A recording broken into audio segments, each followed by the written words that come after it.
श्री शिवाय नमस्तव्यम। हर हर महादेव। श्री नारद सिंह महापुराण के छठे दिवस जो गुरुजी ने जितने अच्छे अच्छे 4 पत्र पढ़े हैं वो सारे पत्र मैं आपको इस वीडियो में दिखाने वाला हूं और पढ़ के भी सुनाऊंगा कौन से उपाय से उनको कौन सा लाभ हुआ है। तो सबसे पहला एक पत्र आया था भावना राजेश जी का, जो कि मुंबई से थी। इनको प्रॉब्लम क्या थी कि इनके किडनी में प्रॉब्लम चल रही थी। एक किडनी में 20-22 साल हो गए थे, फिर भी ठीक नहीं हो रहा था।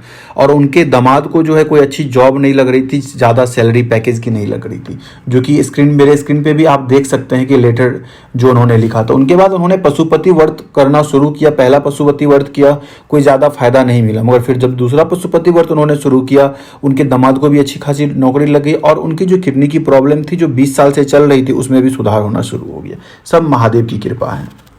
दूसरा पत्र आया था मोहन जी का, जो कि इंदौर से हैं।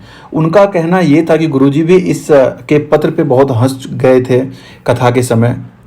वो कहना ये चाह रहे थे कि जितने भी मतलब बाबा होते हैं सब ढोंगी होते हैं। तो पंडित प्रदीप जी मिश्रा को भी ये बोल रहे, मैसेज भी लिख के भेजे थे पत्र में कि वो गुरुजी को भी हल्के में लिए कि मतलब ऐसे ही सब बाबा ऐसे इसी तरह से करते हैं। तो लेकिन उनको जो प्रॉब्लम ये थी कि उनका जो प्लॉट था जिनको वो बेचना चाह रहे थे, ठीक है, तो उसमें कुछ किसी ने कब्जा कर लिया था, जिसके कारण वो बेच नहीं पा रहे थे और कोई उसको ज़्यादा पैसा नहीं दे रहा था। तो गुरुजी ने एक उपाय बताया था कि पेरे के अंदर में आप एक बबूल का कांटा डाल के उसके बाद आपको क्या करना है, जहां आपका प्लॉट है वहीं पे कहीं जमीन में खोद के उस पे पेरा को डाल दीजिए। महादेव की कृपा से आपका जो भी प्रॉब्लम है प्लॉट को लेकर वो ठीक हो जाएगा।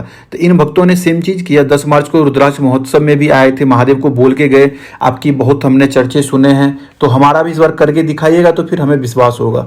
उसके बाद उन्होंने जब 18 मार्च को जो है 18 दिन के अंदर ही उनकी जमीन की अच्छी कीमत लग गई और उनका प्लॉट जो है बिक गया। तीसरा पत्र आया था प्रीति जी का, जो कि भोपाल की रहने वाली है। और इनके जो प्रॉब्लम थे, इनका 2 प्रॉब्लम था। पहला कि इनके पति के कान के अंदर जो है 2 गठान हो गई थी और कान का छेदा भी पूरा बंद हो गया था। इन्होंने अपना पशुपति व्रत शुरू किया। महादेव की ऐसी कृपा हुई कि दूसरे सोमवार को ही जो भी प्रॉब्लम थी वो ठीक हो गई और इन्होंने रुद्राक्ष का जल का भी सेवन शुरू किया था अपने पति के लिए।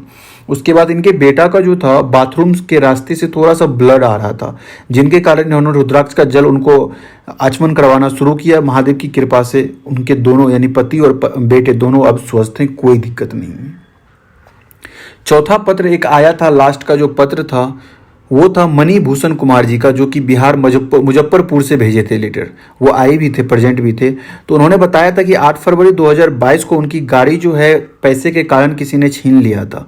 उसके बाद उनके पड़ोसी जो है उन्होंने बताया कि आप प्रदोष का व्रत कीजिए, महादेव की कृपा से जरूर सब कुछ भला होगा। तो फिर वो कुबरेश्वर धाम आए हुए थे मार्च में। उसके बाद 9 मार्च को जब वहां से गए तो पता चल रहा है कि महादेव की कृपा से 17 मार्च को उसकी गाड़ी जो है वापस मिल गई।